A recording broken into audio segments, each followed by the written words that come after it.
anger, how is that anger going to play out? Especially when you're talking of someone like Imran Khan, who's won a great election, but he can't enjoy the fruits of it. He's in prison. This anger has been simmering for quite some time. Yeah. We've seen the way Imran Khan, I'm not going on to the charges that he has faced, this court of law for that, but there was, of course, a resonance that Imran Khan had with the common population. Right. He had massive support. He has massive support today. Right. That is clearly visible across the provinces of Pakistan. And even sitting inside the prison and dictating the terms of the elections clearly indicates the kind of support using he has. AI. Using AI. I mean, the video that has come out. Yes. But this simmering anger is still there. I think Avinash ji has pointed it out very correctly, that this is an anger against the Pakistan army, their ways, their methods, their techniques over the years. It's been on one hand simmering for decades together, but in the recent 5 to 10 years, the things that have happened, even Nawaz Sharif for that matter, when the government was in place and he had initially come to India as well, when Prime Minister Modi's government came in, there was a civil military spat that happened in the National Security Council meeting in Islamabad. That was clearly visible. So even the road ahead, even if Nawaz Sharif comes, Maryam comes or Shehbaz Sharif comes, the road ahead is not going to be easy because the thought process of Sharif family and the army again does not resonate or is on the same page. So the simmering anger will only continue because even the election results today clearly indicate that it is not going to be a stable government. Right. Unstable government, an unstable alliance between the army and the political masters will clearly have an unstable future for Pakistan, be it politics, be it economy, or be it the security. Right. Important points there, Aditya. And Shalini, this point that Aditya makes about it being an unstable alliance between the army and the Sharif family or whoever else comes to power, given the fact that Pakistan is literally staring at an economic abyss, does it have any other radical ideas to change its destiny in the next few months at least? I mean, obviously, Pakistan is in a better position to answer that. But what I see is this instability, and the biggest challenge which this whole coterie, I would say, military, PPP, PML, and the coalition which will come together, will be what they will be facing apart from the security challenges, economic challenges which have been talked about. I think the deep polarization in the society and the institutions. And that polarization has anyway created a lot of problems. And what we have seen even to Imran to come this far has been because he has this big support, not only from the people, from also within the institution. So I think that polarization will be a big challenge for the country. And how one way could have been to involve PTI in some form, but that's obviously not going to happen. So we will see a very intensifying instability, I would say, in the coming years in Pakistan till this whole coalition survives. And I'm not sure how long it's going to be surviving, because along with this, you also have the military, which image has been dented because of the continuous attacks which are coming from the TTP on the military installations. So they also have that to now to address after the elections. And will they now go in for military operations, or how they are going to be doing it? So there are multiple fronts that the military has to fight. Absolutely. So I think it's going to be a tough road ahead. Right, a tough road ahead indeed. And Mr. Gul, as Shalini was mentioning, the fact that looking at a wounded military that's being publicly defeated by Imran Khan, if you can use that word for it. And this earlier point that I made, that you have a very large percentage of the electorate that's voted for Imran Khan, but their vote has been kind of taken away from them. This thing of the Pakistan military that's wounded, which doesn't seem to have any new ideas, and an electorate that's deeply angry. What kind of a recipe do you see for the next couple of months? How's this going to play out? Well, I think for the next couple of months or couple of years, it should be okay if the incoming government understands what the military wants. The military has created a parallel economic structure in the name of Special Investment Facilitation Council.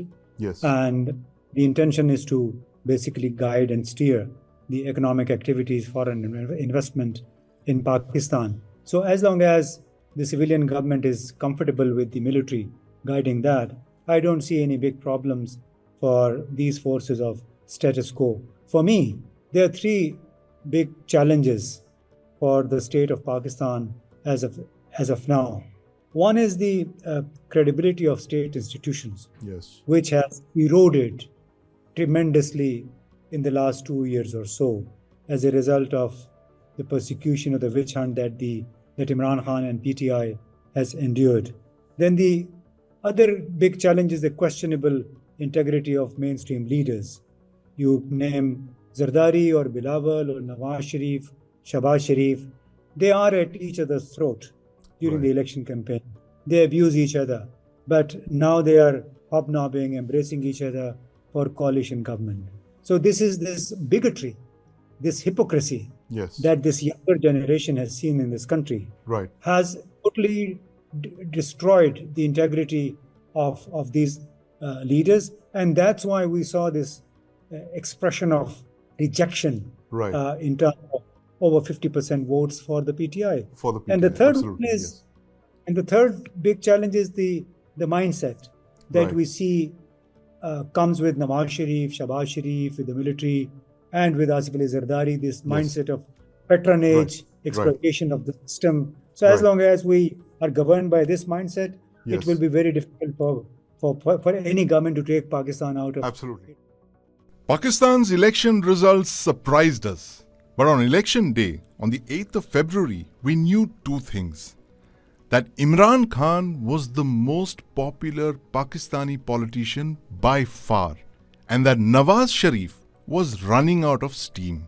Let's listen into what Sushant, Sareen and me told Kartikeya Sharma on his show last week.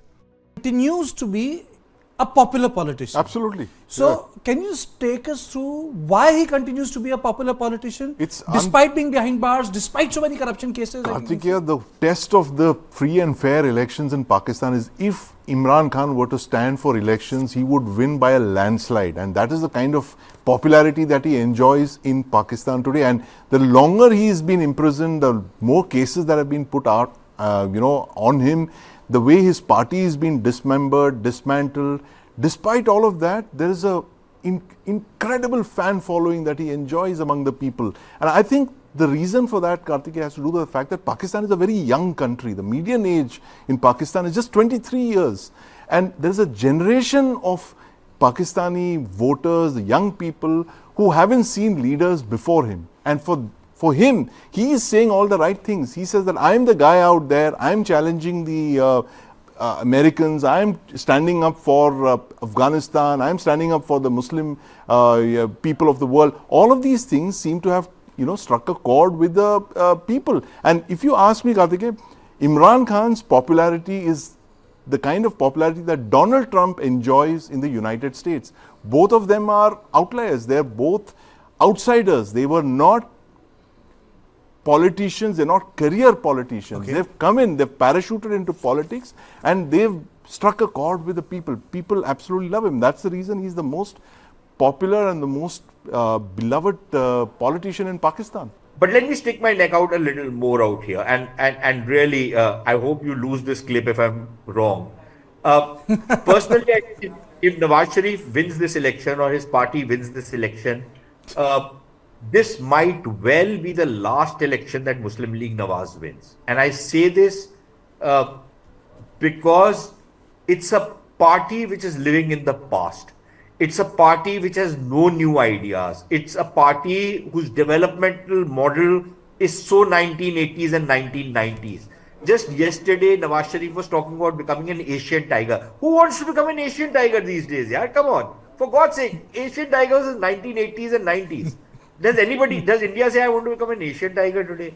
Maybe 20 years back we would have wanted to become an Asian tiger. So, their entire sales pitch is like last century, and the kind of people they bring in, there is a very little connect between those guys and what the new realities of politics are. So they managed to sneak in this time because of a falling out between Imran and the army. But will they be able to do it the next time also? So I have serious doubts whether either People's Party or Muslim League Nawaz, the way it is constituted right now, is likely to come back into power. And I have serious doubts if Nawaz does not get all the numbers this time, or he wants to, quit after a year or so in office, I don't think he can give the baton onto Mariam right now. She can become the chief minister in Punjab, although even that might be a bit of a stretch.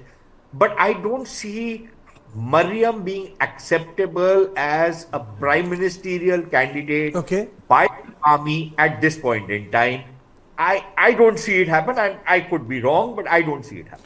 Imran wins, the general loses, but Pakistan continues to be where it was last year in a deep economic, civil, military crisis. It's literally staring at the abyss, but I want to thank Mr. Imtiaz Gul, Mr. Avinash, Mohananey, Shalini Chawla, and my colleague Aditya Raj Kaul for joining us this evening. Thank you very much. Streaming on News9 Plus. News is now content.